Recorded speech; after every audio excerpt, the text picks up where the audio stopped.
Hello, Hardreset here. In today's video, I'm gonna show you how to in proper ways use the AI on the iPhone XR.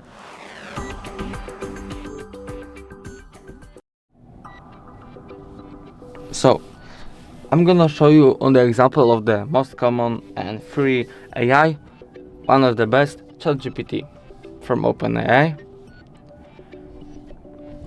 He can do nearly everything,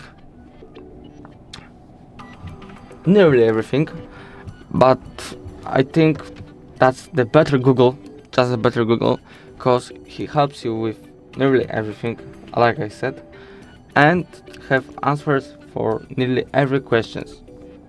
Like I can ask him for what is 2 times something like this, 8.90.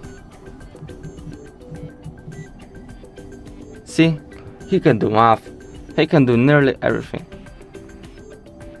Like he can write something for you, write an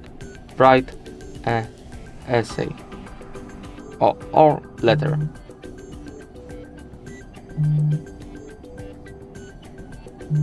You see? If the video was helpful, leave a like and subscribe, and bye.